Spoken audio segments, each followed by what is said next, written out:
ममता बनर्जी जी, उनका उम्र हो गया है, वो एक्स सीएम बन गई है, दो बार लगातार हार चुकी है।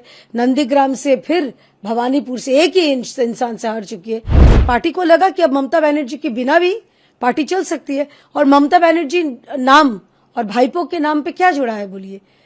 घोटाले, भ्रष्टाचार, इतने सारे स्कैम्स। अगर सचमुच वो तृणमूल कांग्रेस की भलाई चाहती है तो उसको हट जाना चाहिए उनको, लेकिन वो नहीं हटेगी क्योंकि उनको पार्टी से ज्यादा अपना भतीजे के ऊपर प्यार है। देखिए, हर चीज का एक एक्सपायरी डेट होता है, हर चीज का खत्म होना चाहिए। ये जो परिवारवाद खत्म होना चाहिए। हम लोग तो परिवारवाद के सख्त खिलाफ है। तो अगर ये ऐसा तो नहीं है कि ममता बनर्जी, हाँ वो राजनीतिक नेता, वो बहुत अच्छी लड़ाकू नेत्री थी, इसमें कोई दुरा नहीं है। वो वामपंथियों को हटाई भी थी, इसमें भी दुरा नहीं है। लेकिन उनके बाद उनके जो भतीजे को उन्होंने बैठा दिया नंबर 2 करके, तो उनका क्या कंट्रीब्यूशन है for the parties development, for the parties growth, for the parties birth? वो तो पैराड्रॉप होके आए थे और आके बुआ मुख्यमंत्री, इसीलिए हर किसी पे रोप जमाते थे। अच्छा, पार्टी के अंदर के बात छोड़िए, लोगों के ऊपर, पश्चिम बंगाल के जनगण के ऊपर वो अपने आप को युवराज समझते थे। तो जो नए तृणमूल के जो है, उन्होंने ठीक उनको समझा तो हटा दिया।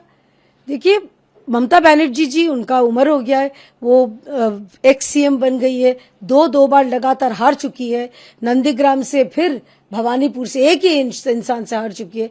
तो उनको भी तो मेरे ख्याल से पूरा जो पॉलिटिकल, जो राजनीतिक, जो क्या कहते हैं उसको, इम्पोर्टेंस है, अब तो इम्पोर्टेंस नहीं रहा उनमें। तो उनको लगा, पार्टी को लगा कि अब ममता बनर्जी के बिना भी पार्टी चल सकती है। और ममता बनर्जी नाम और भाईपो के नाम पे क्या जुड़ा है बोलिए? घोटाले, भ्रष्टाचार, इतने सारे स्कैम्स, नौकरी का स्कैम, गौ तस्करी, कोयला तस्करी, बालू तस्करी। तो जिस पार्टी के सर्वोच्च नेत्री से के नाम और उनके जो चहीते नंबर 2 है, यानी कि उनके भतीजे जो है, उनके नाम पे अगर ये इतना घोटाले है, तो तृणमूल के जो बाकी विधायकों को लगा कि हटा देंगे। तृणमूल के जो लोग ममता दीदी के साथ हैं, वो कह रहे हैं कि ममता दीदी अध्यक्ष हैं, सर्वोसर्वा हैं टीएमसी के, उनके बिना बैठक होती है, बैठक में उनका फोटो तक नहीं है। तो ये बैठक का कोई मतलब नहीं है। उनको जो करना है करें, लेकिन असली टीएमसी तो हम ही हैं, असली तृणमूल तो हम ही हैं। देखिए, अब ये दोनों ठीक कर ले, कौन असली है या कौन नकली है। भारतीय जनता पार्टी असली हो चाहे नकली हो, हर किसी से लड़ने के लिए तैयार है। पिछले 15 साल हम असली, नकली, घोटालेबाज, भ्रष्टाचारी, हर किसी से हमने लड़के हमने ममता बनर्जी और तृणमूल को हटाया तो ऐसे हटाया जो पार्टी, ये तो कॉर्पोरेट कंपनी जैसा लग रहा है। ये तो तृणमूल पार्टी कम और कॉर्पोरेट कंपनी ज्यादा लग रही है कि जब कंपनी डूब जाती है तो सबसे पहले क्या होता है, सीईओ को हटा दिया जाता है। तो यहां पर भी लग रहा है वैसे ही हो रहा है। कंपनी डूब गई, पार्टी हार गई, सीईओ को हटा दिया, नए सीईओ अपने सिरे से दल चलाएंगे। देखिए, पहली बात उनका रसोई है, हम बार बार बोलते हैं, लेकिन उनका रसोई में भी जो मतलब मजेदार, सब रोचक खाना, चटपटा खाना परोसा जा रहा है, तो पश्चिम बंगाल की जनता के लिए थोड़ा सा एंटरटेनमेंट ही है। लेकिन जो रसोई में खाना परोसा जा रहा है, वो जो डिसीजन आ रहा है, क्या बनना है, नहीं बनना है, कैसे बनना है, वो बीजेपी की तरफ से आ रहा है, ऐसा टीएमसी ममता गुट के लोग कह रहे हैं। अरे, तो बीजेपी बोल देगी, तृणमूल क्या करेगी? हम तो कल से बोल रहे हैं, ममता बनर्जी ये शोर शराबा बंद करो, बहुत हो गया, धर्म कर्म करो, जो आपको ठीक लगे, हिजाब पहनना ठीक लगे, जहां पर जाके जो करना आपको ठीक लगे वो करो, आप धर्म कर्म, हमें कोई एतराज नहीं है। तो हम बोल लेंगे, आप कर लेंगे, ऐसी तो बात नहीं है। वो भी तो तृणमूल की है। भाईपो से बोल देंगे, जाओ अपने आप को हवाले कर दो पुलिस के, क्योंकि इतने घोटाले किए हो तुम और तुम्हारे जो चचेरे, मेरे फुफेरे जो भाई है सारे बनर्जी।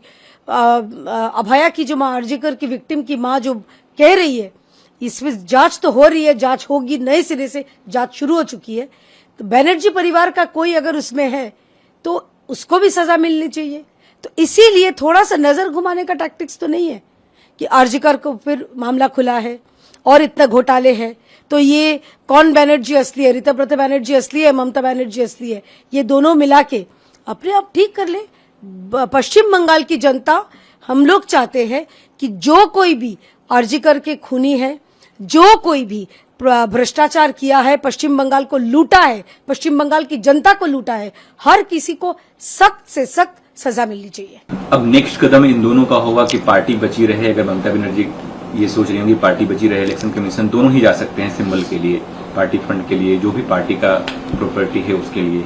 कैसे देखती हैं, किसके पक्ष में इलेक्शन कमीशन फैसला सुनाएगा? किस्सा कुर्सी का है, किस्सा पैसे का है, और ममता बनर्जी सबको ही जानते हैं वो वोट और नोट, इसके अलावा कुछ वो जानती नहीं है। तो अगर देखिए उनके पास विधायक नहीं है, उनके पास सांसद भी नहीं है, तो ममता बनर्जी को अगर कोई नहीं चाहता, अगर पार्टी बढ़े, लोग क्या चाहते हैं, अगर सचमुच वो तृणमूल कांग्रेस की भलाई चाहती है तो उसको हट जाना चाहिए उनको, लेकिन वो नहीं हटेगी क्योंकि उनको पार्टी से ज्यादा अपना भतीजे के ऊपर प्यार है। ये जो बुआ भतीजे की पार्टी है वो धृतराष्ट्र कैसे किए थे, अब पूरा पुत्र स्नेह में मोह से अंध होके पूरा कौरव वंश को सर्वनाश हो गया था। ममता बनर्जी भी वही कर रही है, अपना पुत्र सम जो भतीजे हैं उनके अंध प्यार में वो पूरा पार्टी को नीलाम पे दाव पे लगा रही है। जो अगर ये तो कहीं नहीं बोल रहे कि हम तृणमूल से अलग है, ये बोल रहे हम तृणमूल है। तो तृणमूल का नाम जहां पर चल रहा है तो ममता बनर्जी वो कर सकती है, लेकिन देखिए ये चुनाव आयोग का फैसला है, हम कैसे बोल सकते हैं। लेकिन जो भी होगा, जो कोई पुराना हो चाहे नया हो, बुआ हो चाहे भतीजा हो, ऋतुपर्णा बनर्जी हो, अभिषेक बनर्जी हो, भारतीय जनता पार्टी हर जो अपोजिशन है, विपक्ष है, इनके साथ या इनके खिलाफ लड़ने के लिए हम सदा तैयार हैं। एक आखिरी प्रश्न, कल आपकी सरकार का पहला बजट आया, सब कुछ दिखा, उसमें टीएमसी कह रही है कि जो माइनॉरिटी बजट है उसको आपने डिडक्ट किया है, कहीं ना कहीं नाइंसाफी कर रहे हैं आप। देखिए जिसका दिल जिसके लिए धड़कता है, हमने देखा था तृणमूल के जमाने में माइनॉरिटी खाते में 5,000 करोड़ से ज्यादा पैसे अलॉट हुए थे, जबकि हेल्थ खाते, स्वास्थ्य के खाते या चाहे शिक्षा के खाते में बहुत कम, चंद कुछ 400-300-400 रुपए उन्होंने दिया था। तो अब पश्चिम बंगाल में हम लोग माइनॉरिटी नहीं, पश्चिम बंगाल के हर जनता की उन्नति चाहते हैं, वो माइनॉरिटी हो या मेजॉरिटी हो, गोरा हो या काला हो, लंबा हो या नाटा हो, सफेद हो या कुछ भी हो, हम लोग हर जाति हर धर्म के लोगों का एक साथ हम लोग उनका विकास चाहते हैं। हमारे आदरणीय प्रधानमंत्री बोलते हैं सबका साथ सबका विकास। तो इसमें ये वो माइनॉरिटी वो मेजॉरिटी क्यों? हाँ, समाज से जो पिछड़े हुए हैं, समाज के जो पिछड़े हुए हिस्से हैं, उनको जरूर हम लोग आगे करने के लिए हर तरफ से सहायता करेंगे। जो हमारा योजनाएं हैं वो तो एक मुसलमान को भी मिलेगा, हिंदू को भी मिलेगा, क्रिश्चियन को भी मिलेगा, सिख को मिलेगा। तो ये भेदभाव क्यों? हम लोग तो वैसे सेक्युलरिज्म का इतना ज्ञान बांटते फिरते हैं, लेकिन यहाँ पर सेक्युलरिज्म आपको दिखता नहीं है। हमने जो बजट हुआ है हर समाज के हर स्तर के लोगों को वो छुएगी, हर स्तर के लोगों के लिए विकास के लिए काम करेगी।